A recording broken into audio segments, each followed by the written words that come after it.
introduced in the Constitution of Pakistan, which is Article 224 and 224A of the Constitution, which provides and gives a scheme read with Election Act of 2017, which says that the elections to the general elections in the country shall be conducted on one and the same day, and election shall be held under the direct control and supervision of Election Commission of Pakistan, which is a constitutional body, a creation of constitution, having complete authority and domain over the process of election.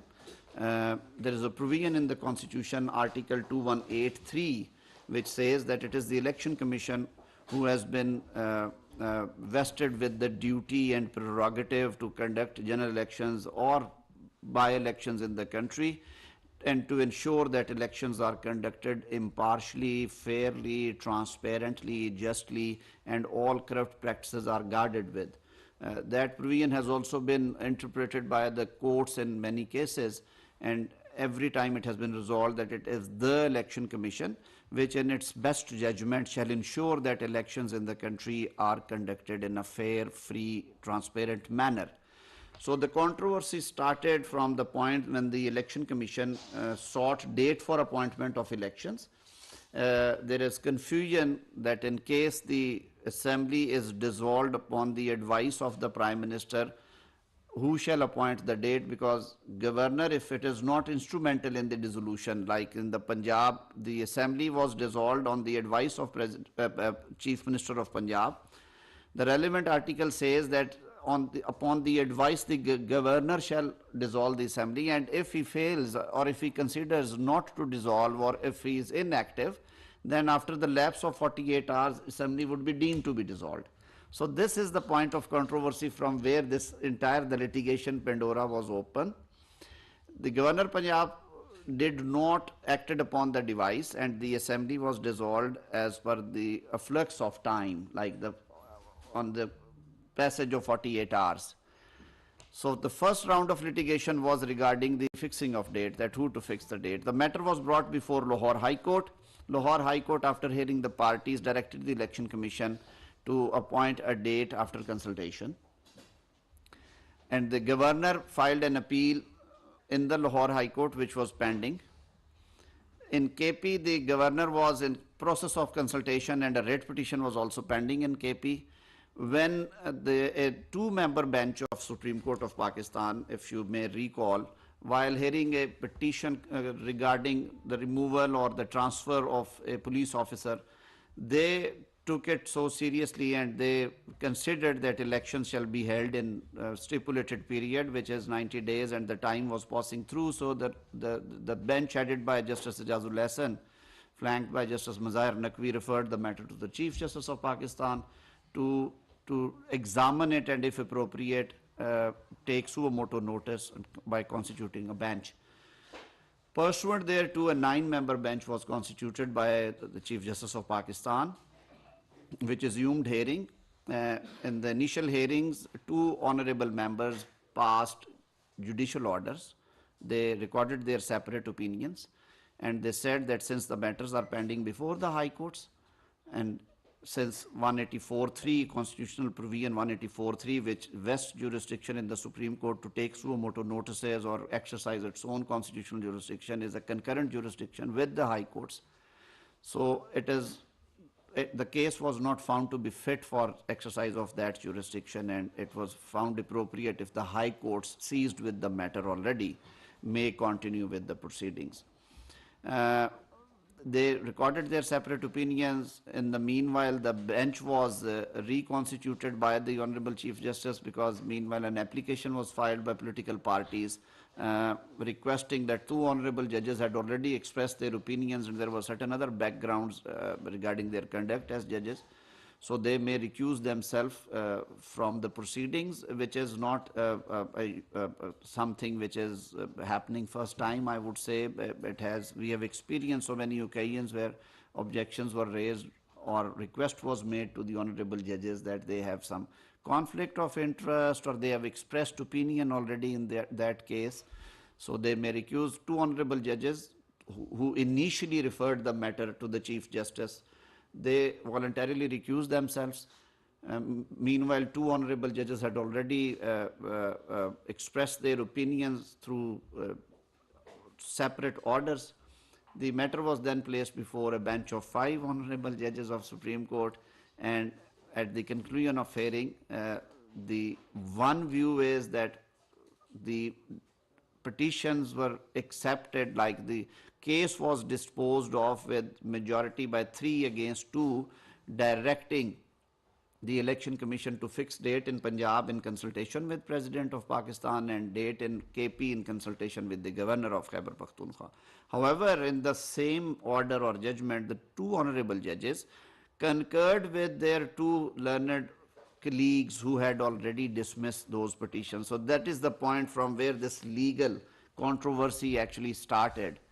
The government was on record, I being the law minister and the Attorney General, the then Attorney General for Pakistan, we expressed our view soon after the announcement of decision that those proceedings were disposed of or dismissed by a majority of 4 against 3, because two honorable judges said that these petitions are not maintainable, lack jurisdiction, and the matters be placed before high courts for appropriate orders.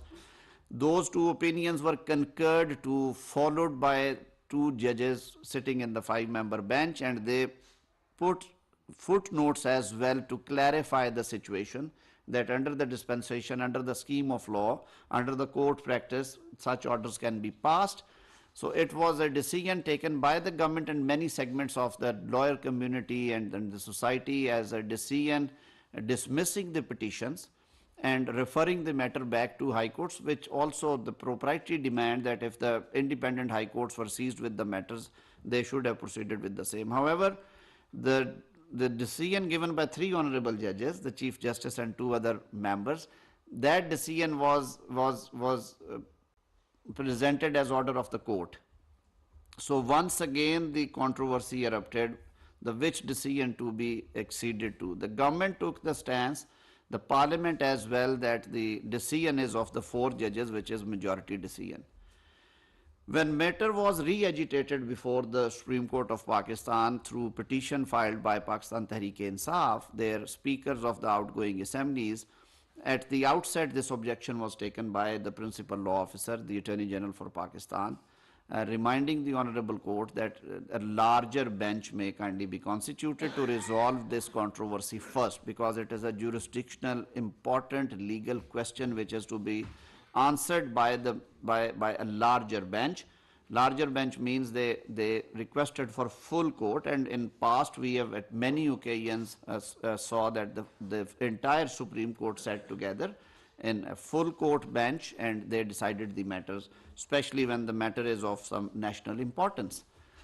That request was not acceded to. The political parties who were previously part of the proceedings, which include Pakistan People's Party, Pakistan Muslim League N and Jamiat Ulama Islam, they also filed applications that they be included as party because they did have the parliamentary presence in the dissolved provincial assemblies. And if it is a question of public importance, if it is a question of enforcement of fundamental rights, it is the fundamental right of the party, political party, to take part in the process of election.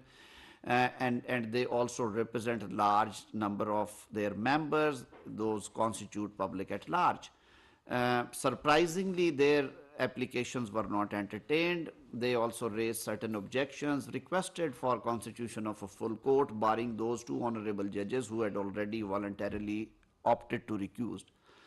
But despite all that, the 5-member bench resumed hearing. In the meanwhile, another order was passed by a 3-member bench of Supreme Court of Pakistan, headed by the senior Pune judge of the Supreme Court, Justice Qazi Faiz Isa, who handed down a verdict that since the manner in which the jurisdiction under 184(3) of the Constitution, which is the suo motu or original jurisdiction of the Supreme Court, that manner has been under discussion in full court meetings and by the different segments of society, including the political factions and the law societies or the bar councils, bar associations.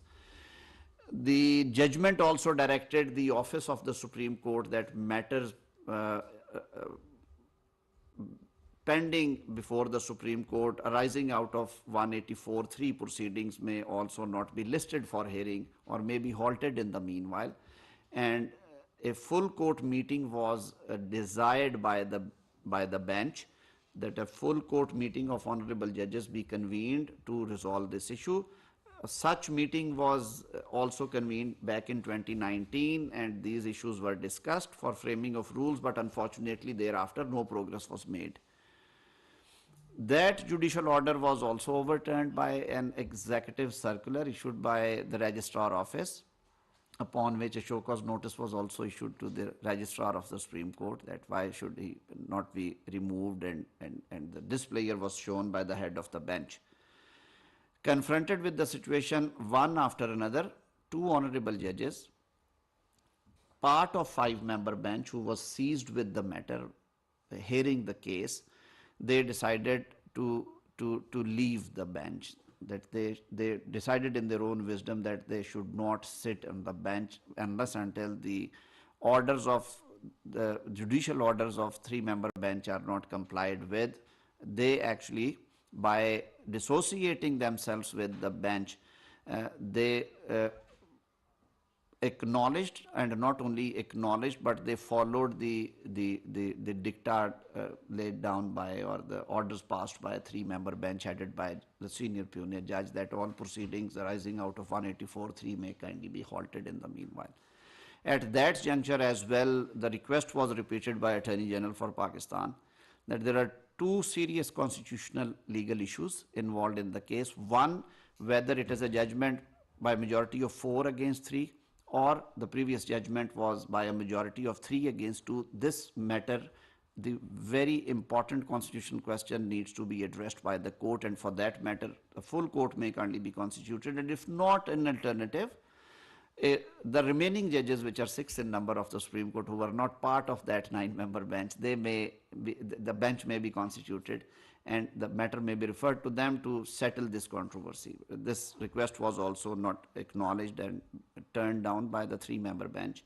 The other, of course, was the presence of the judgment handed down by senior punitive judge, which directed office that cases involving question of under 184(3) may not be listed for hearing, and question was raised that in order to overturn that judgment, a judicial process has to be evolved, that a larger bench be constituted or matter be referred back to that bench for final adjudication, and it was not a matter to be dealt with by a executive circular.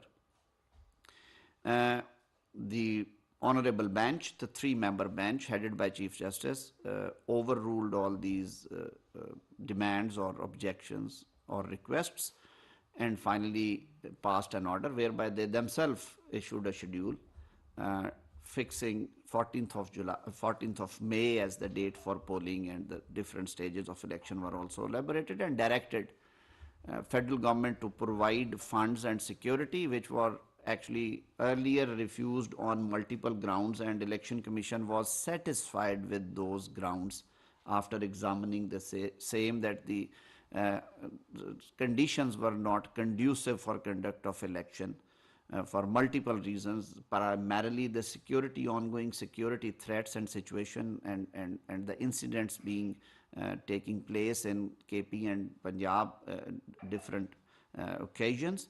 Moreover, in the current financial budget, the allocation of funds was not made, and considering the economic conditions of the country, time and again elections and spending huge amounts were whether advisable or not advisable. This was also Election Commission. So they, in their own wisdom, they posted the date of election for 8th of October. The Honorable Supreme Court finally passed an order directing that no, this is no justification, the election be held on such and such dates. The government of Pakistan also took up this matter, The cabinet sought views of the legal experts during the meeting, the lawyers who were representing the political parties and the principal law officer, the Attorney General for Pakistan. And the cabinet also resolved that it is a serious constitutional question regarding the original judgment which was handed down by 4 honorable judges rejecting the petitions. And minority view should not be implemented or imposed upon the authorities. And it would be in fitness of things that if at even that stage the court considers for referring the matter to a full court, barring those 2 judges who have already recused themselves. The matter was also discussed at length at the floor of the parliament, which is the proper forum to discuss important national questions, including any legal issues being faced by the nation or by the government or having strong nexus with the national affairs. And the National Assembly also passed a resolution in the meanwhile requesting the Supreme Court of Pakistan to consider under the law the propriety principle, the procedures, as well as the good practices, and to ensure transparency and independence, that the matter may be taken up in the full court. That resolution has also not been given any weightage by the court anyway. So faced with the situation, the matter is now under discussion in the parliament.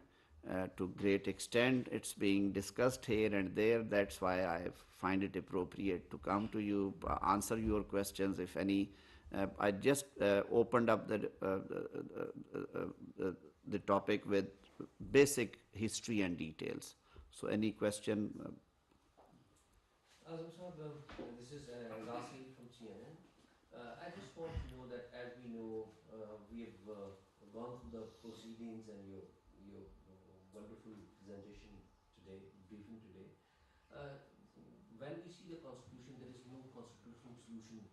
Within the framework of Constitution, there is no solution. Then there is only one way left. You can't invoke emergency according to Article 232 because the President is there. One of your colleagues has attempted to give a solution which is yet a controversial solution, that government is thinking to file a reference against the 3 judges. So how serious this move is? Rana Sanaullah has said in one of his interviews that they are thinking to file It may be under consideration, but there is no decision as yet. And I think that it may or it may not be an option for that.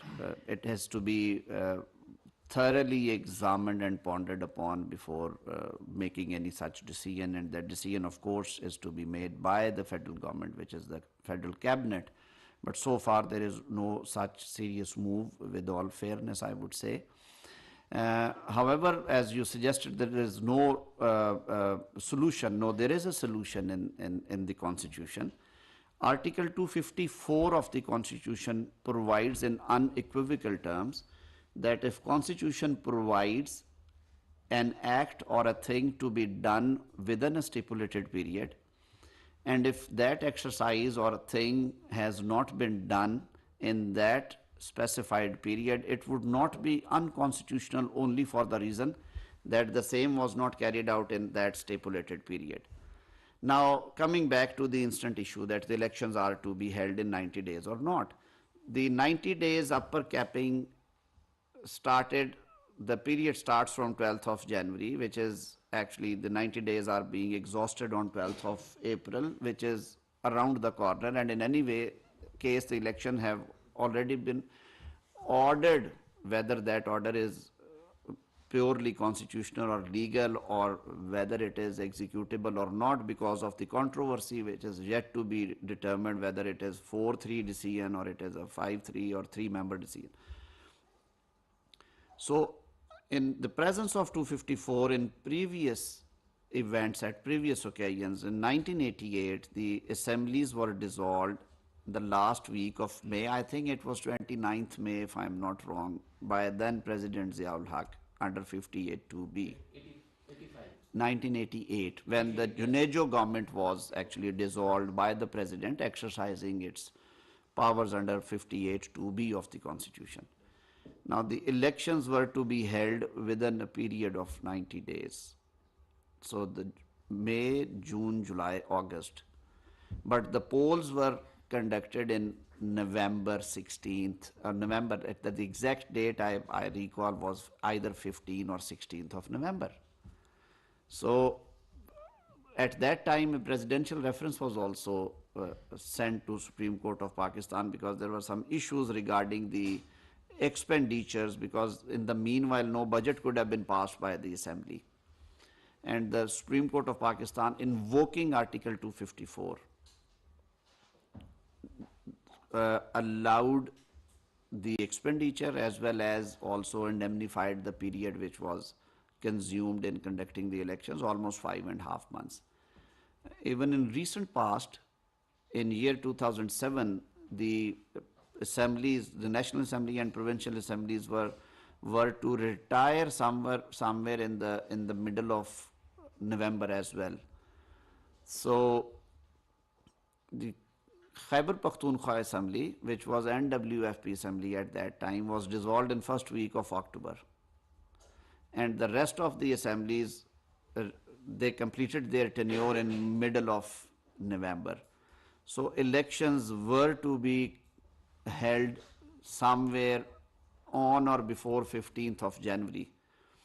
In the meanwhile, Mohtarama Benazir Bhutto Shaheed, she was assassinated, and the law and order situation in the country was not so well and stable to go for elections. So Election Commission postponed the election without intervention of any court, exercising its powers vested in it under Article 218, read with Section 8 and Section 58, 7, 59 of the Act of today. उस वक्त उसमें 103 of the रोपा था.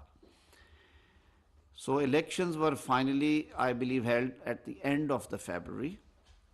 And now you recall the KP Assembly was dissolved in first week of October. So their caretaker setup remained there for a period of 5 or more months. So it's not the first time, and that's why the Constitution provides a provision which covers these kind of situations and remedy the delays. Moreover, it is the Election Commission, to my understanding, which is the body under the Constitution to ensure that elections shall be conducted in a manner which is transparent, which is fair, which is just, which is independent, and where the corrupt practices are guarded off. Pakistan, as I earlier said, has a unique scheme under Article 2 to 4 of the Constitution, which provides the appointment of caretakers through a consultative process, a very transparent process, that leader of house, leader of opposition shall decide the name of the caretaker, head of the government in the meanwhile. If they don't agree, the committee consisting of 4 members from opposition, 4 members from Treasury benches, they will resolve the issue in 2 days, and if they fail, then the matter would be referred to Election Commission. This exercise was carried out in Punjab. There was no consensus. Matter ended up with the Election Commission with 5-0 unanimous decision. The caretaker chief minister was appointed. Likewise, unlike Punjab, in KB province, the outgoing leader of opposition and leader of house, they concurred on the name of Mr. Azam Khan, who is, and then the caretaker governments were lodged. My understanding is that if elections are conducted in piecemeal, that the elections in Punjab are conducted right now, and election in KP are conducted in somewhere in July or August, which is also, if we go by the judgment, it is also the violation of 90 days principle. Now, why court kept silent on it, and why court referred the matter to the appropriate high court, and why not Punjab? I mean, these are the questions which need to be answered by the court while sitting in the full bench. So then elections are to be held in KP in July, August. And finally, the National Assembly and 2 remaining assemblies of Sindh and Balochistan province are to retire or complete their tenure. I think it's the 12th of August. So then there would be elections before 12th of October. Or if in the meanwhile these assemblies are dissolved, then the 90 days period. So it's all mess, it's all confusion. We are also passing through very tough times. We are going through the economic crunch. The economy is at the worst right now for multiple reasons. The worldwide situation is also very alarming. Our security position is extremely worrisome. It's alarming in a way. There is a surge of terrorism in Balochistan and in KP. The entire army, which actually performs static duty, you know, 2,047 troops have been requisitioned by Election Commission to conduct election in Punjab and KP. It is almost half of the army. Now, they refused on the ground what they've stated in the court, I believe, that they cannot deploy such massive amount of soldiers. They are extremely busy in the operations of the counter-terrorism operations. They are guarding the long borders of the eastern and western as well. So these are all the questions which can be answered if elections are conducted in a conducive environment and at the one and the same time, which is the scheme of constitution and law, and which we achieved after long deliberations. Like it took us 20, 30 years to reach to a kind of consensus that how the elections should be conducted and under whose supervision, and the watchdogs shall be appointed through an independent mechanism, same like the caretakers. The chief election commissioner and members are also appointed by the leader of the house and leader of opposition and their committees. I mean that they were appointed after reaching a consensus, so their impartiality cannot be questioned. So keeping in view the entire picture, the government or the political forces belonging to the government alliance, they are of the view that there are few more issues. One is the ongoing census, which is also of great significance. We are spending 35 billion rupees on digital census.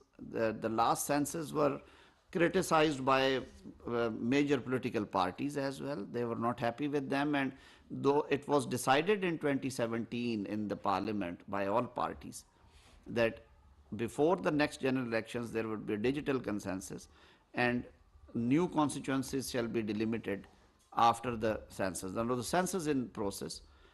It is likely to be completed. Some dates have been given in few weeks, and then there is another process. So what we are doing, we are heading for elections in 2 provinces on the basis of previous census, which was under clouds, and the rest of the country will have election on the basis of new census, the new delimitations, new constituencies, new dispensation. I mean, all this would be so confusing, and it will go on and on for all incoming elections. Every 5 years we will have an election year in Pakistan, which is also very expensive affair, I tell you. We are going to spend monies again and again. That is, conducting election in province and conducting election in the federation makes only one difference, is that you have to print one additional ballot paper to stamp for the National Assembly choice. Now, doing the exercise twice means that you are incurring expenses twice. The Constitution provides a room for all these things to be fixed under Article 254, and it should be in the best interest of the country for strengthening the political institutions, to bring more political stability, and to set the targets right for future governments to fight with the economic conditions and security conditions. The best solution is to go for elections at the one and the same time. But unfortunately, these matters were placed before the court. The government, the political parties, even the bar councils, those are the independent bodies, the impartial players. They also appeared at one point of time, as Asab might have been there, and they said that the demand for constituting a full court bench seems to be extremely appropriate and genuine, and the Honorable Chief Justice may kindly consider to accede to that demand, but for the reasons best known to Honorable Chief Justice, the demand was not acceded to. Yes, please. Minister, I mean, it's true that the Supreme Court, the Chief Justice is seen as biased and the court itself appears polarised. but I'm wondering if disregarding this order might have bigger consequences politically. And I'm wondering what happens if May 14 passes without provincial elections in the Punjab? Like, how will the caretaker government still rule after that? And I'm specifically asking that question because people who are trying to mediate between the PTI and the PMLN have repeatedly said that this crisis is giving an avenue for other institutions to intervene and presumably acquire more power. Thank you so much. So there were three different questions. Thank you. Starting from the last, I'm picking up first. Yes, we are passing through a situation kind of constitutional or political impasse. And this need to be addressed and this need to be fixed by the political forces. Or if not, the most appropriate forum was the Supreme Court of Pakistan, who was seized with the matter. The second part of your question is whether the Supreme Court is polarized or not. I don't want to comment on it. Every one of you know, you have seen different judgments. There are voices of dissent which are not being respected within the Supreme Court. And this was the high time, keeping in view the overall situation in the country, that the Honorable Chief Justice being the head of the court, being the head of, I would say, the head of the institution and the family, to unite it. I mean, the Supreme Court shall deal with these cases and announce their decisions in unison. So those are executable, having strong constitutional, legal and moral authority as well. Now, what is happening that there is confusion in the legal minds as well, that this very decision, which revolves around fixing the date of the election, whether it is a decision given by 4 honorable judges, they stick to their stance and they release their separate orders and they said that it is a decision by 4 honorable judges against 3. Their opinion cannot be disrespected in this manner. That one Chief Justice in its own wisdom says that no, I brush aside these dissenting opinions. Those are not dissenting, it's the majority view as a matter of fact. Reconstitution of bench, there are judgments by the Supreme Court, is not the prerogative of the Chief Justice. Once the bench take up the hearing, I mean, assumes the charge of the case. So that bench can only be altered if any one of them voluntarily recuse, which 2 honorable judges opted to.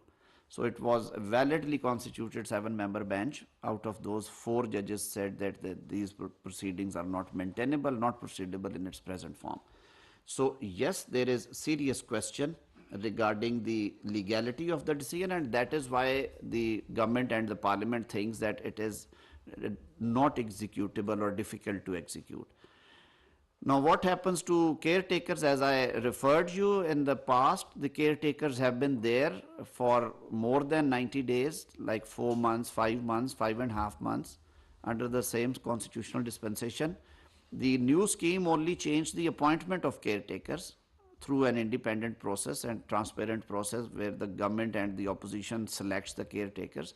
Rest of the things are in the same manner. And it is for the election commission actually to pass time to time directions. Caretakers carry on the government affairs to the limited extent, and for the rest of the decision they have to get permissions from election commission. Election Commission enjoys all constitutional powers and authority, and under the law is empowered to run the affairs through the caretakers. They keep on directing them time to time how to run the affairs and where to stop and where to perform. So I don't think there would be any crisis after, if elections are not held on 14th of May, there would be any crisis-like situation regarding the caretaker government. For speaking for myself as a law minister, as a student of law, as a lawyer, I would say that again it is for the Supreme Court of Pakistan. Supreme Court can resolve this issue in couple of days if a full court bench is constituted. Those 13 honorable judges sit together, they examine all these issues and pass an order or a judgment which would be acceptable to all institutions and people of Pakistan.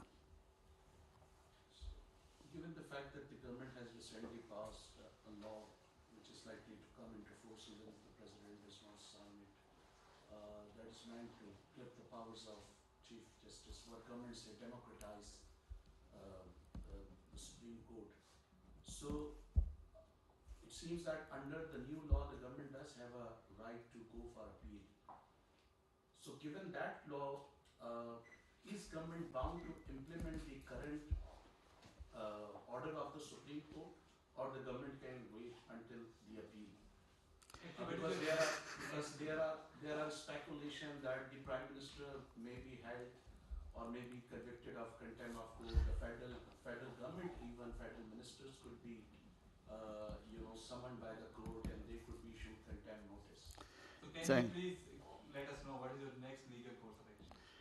I am a trained lawyer. I spent 30 years in the courts. The lawyers never disclose their course of action, and I won't.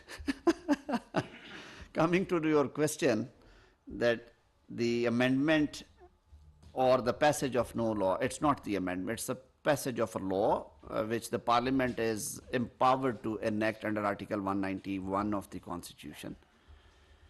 The Supreme Court rules of procedure were also enacted under 191, and Constitution provides a room for the parliamentary intervention in that, like the enacting the laws to make the things straight or right. First of all, no powers have been curtailed. The powers still rest in the Supreme Court. When you read the Constitution, it is the Supreme Court. Nowhere in the Constitution it is said that the Chief Justice of Supreme Court shall pass such order. It is always the Supreme Court. The orders are always passed by the Supreme Court. The Chief Justice is first among the equals. So the Supreme Court right now consists of 15 honorable judges. The total strength is 17. The Supreme Court has to function, to pass orders, the judgments as a court.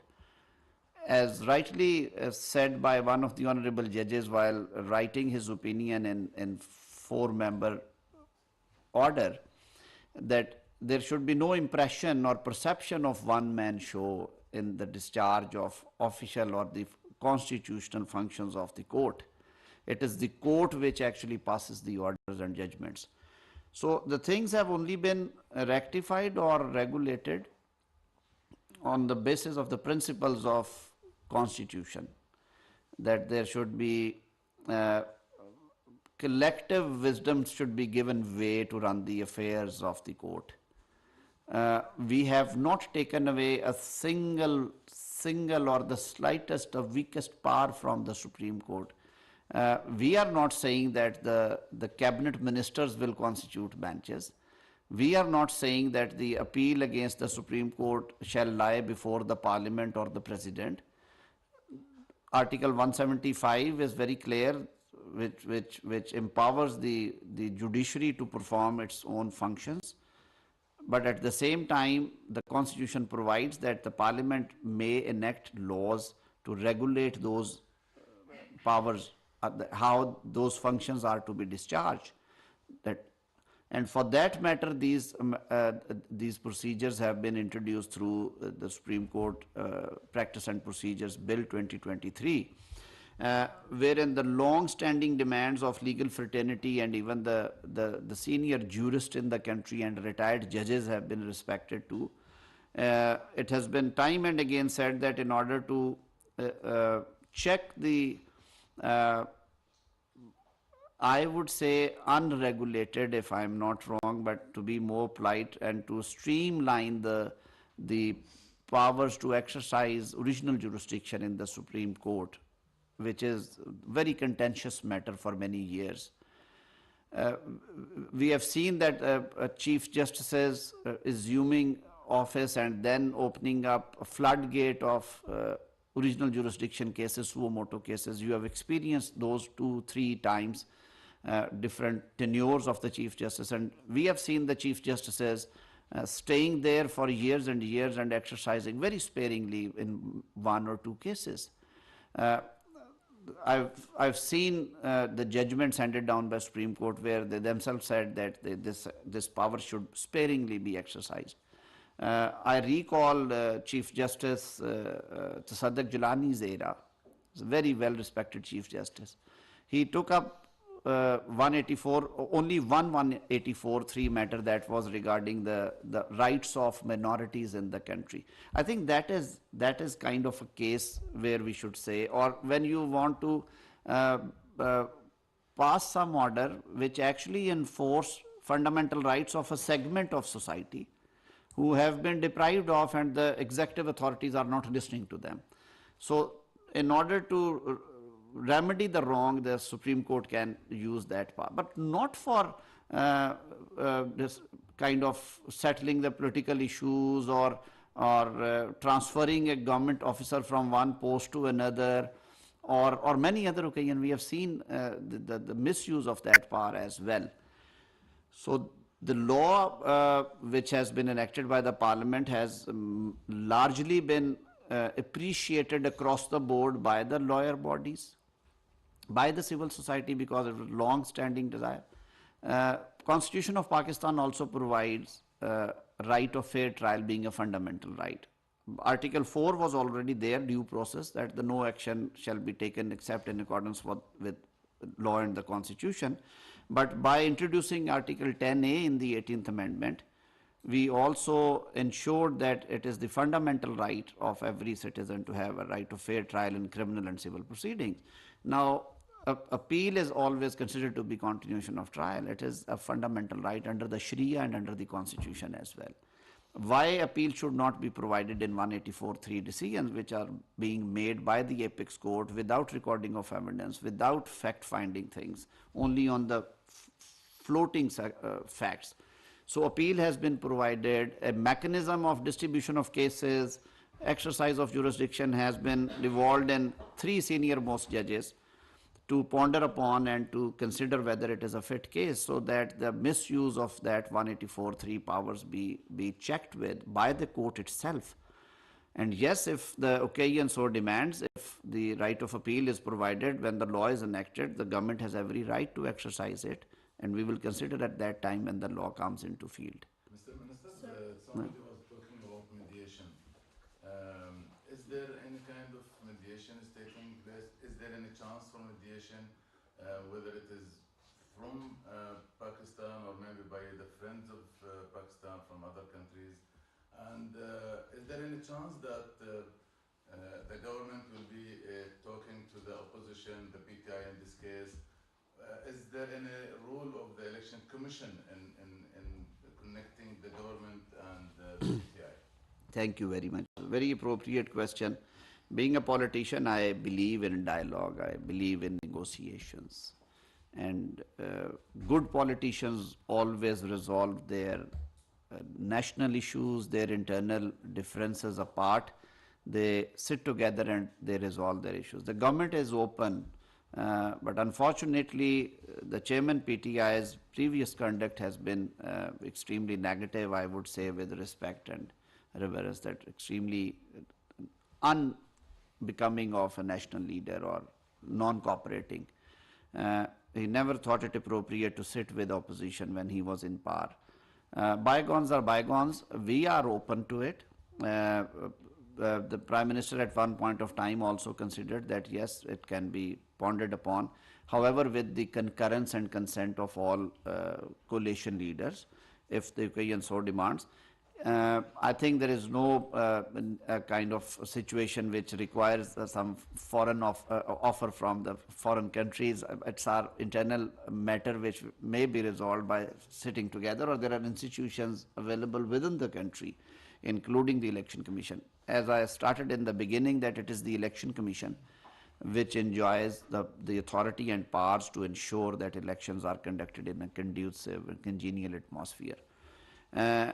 Election Commission may also invite the parties, rather direct the parties to sit together and reach to a consensus in that regard. Yes, the judgment of Supreme Court may deter Election Commission because the language which has been used by 3-member bench, which the government thinks is still not a constitutional order, because unless and until the controversy regarding the 4-3 decision and 3-2 decision is actually set right, the things cannot move forward. Election Commission is a forum, or as pointed out by your colleague, the civil society and the bar bodies have also taken the initiative. Let's see how things develop in the coming days. But as a student of politics, I do believe that dialogue is one of the decent choices, I would say. What you will offer them? Do you have anything to offer for PKI? Yes, why not? The things which I said that the country need, if we need transparent, fair, free elections, we need elections at one and the same time. The reason there being that now elections are being held in Punjab when the federal government is a political government. So every day it would be a general complaint that the federal government is interfering. There are no caretakers in the federation. Likewise, if Punjab elections are conducted earlier, which Punjab enjoys 52% general seats in National Assembly. Now in October, when National Assembly elections would be held, there would be a political government in Punjab and Khyber Pakhtunkhwa. Now the provincial governments enjoy 80% authority in the government departments, kind of, that every department is under the provincial government. It would be practically impossible to suspend politically elected government. And those elections would be extremely controversial, very controversial, that the political government was installed in the area where the elections were held, and there would be allegations of political interferences. The best course is to go to the settled scheme and principle that elections should be held at one and the same time under the constitutionally appointed caretakers under Article 224. It is the same article which provides that elections should be conducted within 90 days. One of the clauses out of 11 or 12 clauses says that elections shall be conducted in 90 days. Rest of 10 or 11 clauses provide a general scheme of elections and how the caretakers are to be appointed, why caretakers should be there, what are the powers of the Election Commission, or Article 218. We have to see the entire constitutional scheme, not in isolation that one provision says that 90 days and you ignore rest of the provisions. So the best course would be heading for elections, but at the one and the same time. And for that matter, we have to sit together, or Election Commission has to decide if elections are conducted in September or October, and Election Commission can persuade the federal government or the two other provincial governments that they consider to dissolve their respective assemblies slightly earlier than the regular tenure, which is to end in middle of August. So all these questions can be answered validly. Ji, please. Sir, I just wanted to ask this question, that why other provincial assemblies can't be dissolved, and what is the proper time do you think that government should have to conduct the elections free and fair? My personal view is that these two provincial assemblies have been dissolved in haste. The outgoing chief ministers were elected. Punjab, which is the largest province, the chief minister of Punjab is on record that he was not willing to dissolve the assembly. The millions of people elected Punjab Assembly, and it was dissolved on the dictation of a person who was not part of Punjab Assembly, who was not even in the parliament at the national level. So that very decision, though political and constitutional, the timing was very wrong, and nobody should be given a license to compel others to leave the constitutionally elected offices. It is for the Prime Minister and Chief Ministers of the rest of the provinces, and all three bodies are being run in consultation with the members elected there too. It is for them to decide if they want to complete. They have every constitutional right to complete their tenure, which will end on 12th of August, I believe, or 16th of August. Before that, yes, if there is a process of consultation, if they sit together and they deem it appropriate that it may further the cause of democracy or the democratic institutions, they may consider or they may reconsider if for sake of democracy the assemblies can be dissolved earlier. But there is no such situation in federation or the provinces that the assemblies may be dissolved. When I explained you 1988 and 2008 situation, it is not very dissimilar to the present days. Those caretakers may continue for another 2-3 months if it is in the best interest of the country that the elections are conducted in such atmosphere when the security agencies are available, when the funds are also available without arranging extra funds. I mean, this is for the finance and relevant people. But politically speaking, nobody should be compelled to go for dissolution while kind of creating a situation which was uncalled for. So you will be giving a premium to those forces who try to impose or enforce elections in the country. Otherwise, the constitution is very clear. Thank you so much, Ji. Thank you. I took much of. Yes, please. It seems like the government agrees with the ECP finding about the security situation and the finances not being there. That's pretty correct. That the finances and the security situation can't be turned around for the election within 90 days. This was Election Commission's decision after consulting the relevant stakeholders. And the government believes it's a legitimate decision. Yes, it is, because the decision-making power rests with the Election Commission. Yeah. But isn't it a matter of great shame that the government can't ensure enough security, doesn't have the funds for people to exercise their most basic democratic right?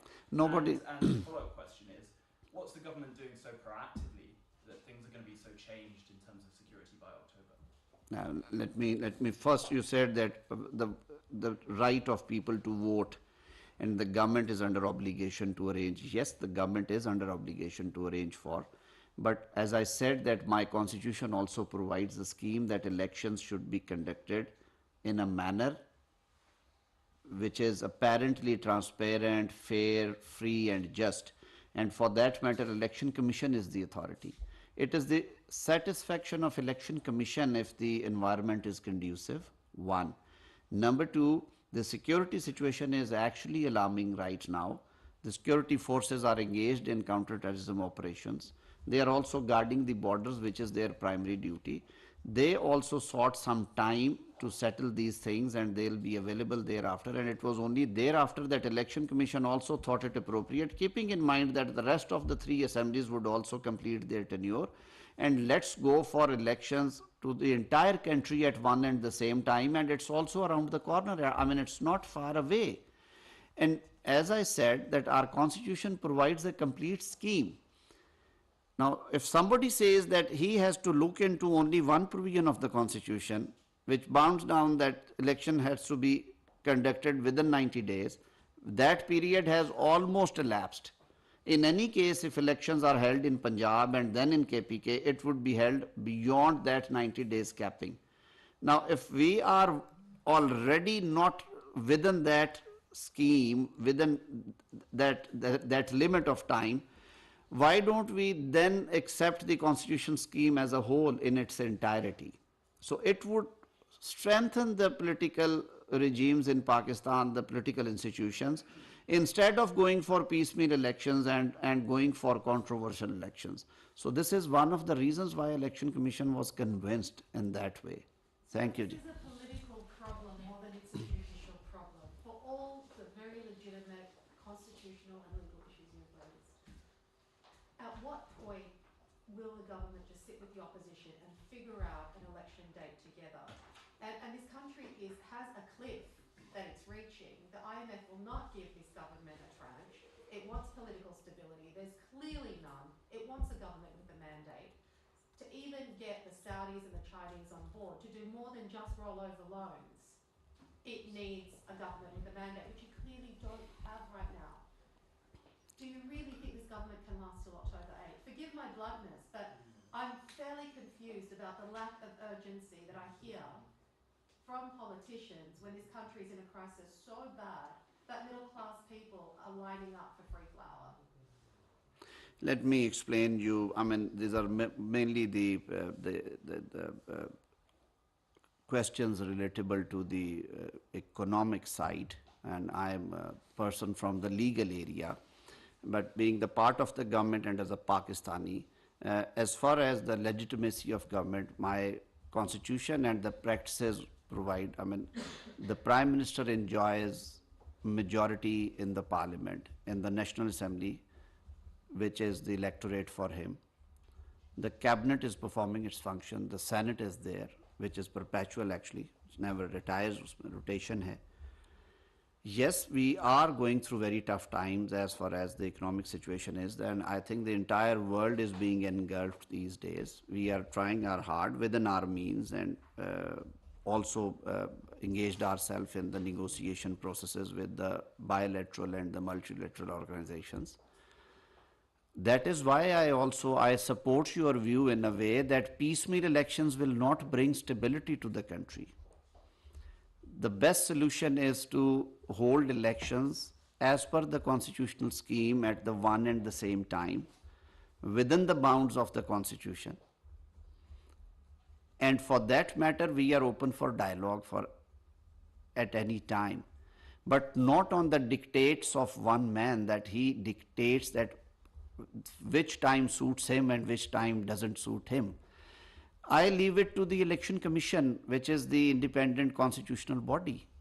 If Election Commission invites us today or tomorrow and invites the other opposition parties and engages us in the dialogue, we would be extremely happy. Thank you very much. Wifaqi